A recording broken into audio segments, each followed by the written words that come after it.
Hi, this is a quick instructional video on how to use a Sekonic L-308 light meter. What these are needed for are old film cameras where you've either got a situation where you've broken the light meter or it doesn't have a light meter at all. Now, rather than use the Sunny 16 rule and estimate, this will give you a more scientific reading. So let's just see how it's used. First of all, you turn it on. Press it like so.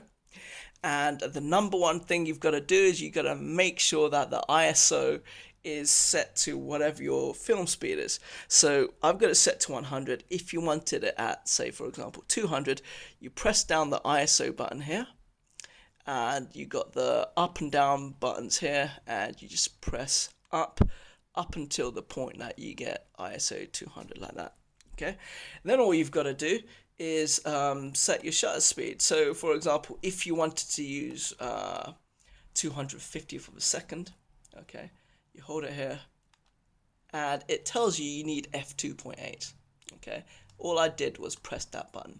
Okay, if you want to use a different shutter speed, for example, no, in fact, look, let's have a look. You press these up and down buttons. Can you see? If you've got a really good lens, an f1.4 lens, you could use 1,000th of a second. Okay, good for shallow depth of field, or if you wanted to freeze your action. Okay.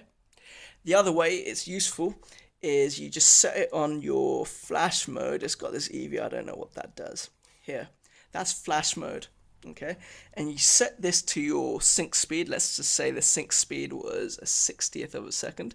So there we are, set it to a 60th of a second. You hold down, or actually first of all you get your flash, make sure it's turned on. Okay, this flash is this red light here. It's actually a button as well. You just press it and what it does is it fires the flash without triggering the camera. So I'm going to just bounce it off the ceiling here and let's just see what it gives us. Okay, hold the button here and like that, and it tells you you need f5.6. Now if you're like, oh, f5.6, I wanted to use a slightly more wide open aperture, what you do is you grab your flash and you adjust it. So let's just make it a stop right at 1/32 of its power. Okay, again you hold this, it goes to 0, you press the button and it says f8. Okay, that's actually gotten smaller. Reason being is I probably just had it angled differently. Let's just do it like this. Boom. f22. Something's gone wrong. My maths is out, that's what it is. If you want a shallower depth of field, clearly you're going to have to use more power, not less power. Alright, so no, sorry, less power, not more power. See, that's my biggest problem. My maths is hopeless.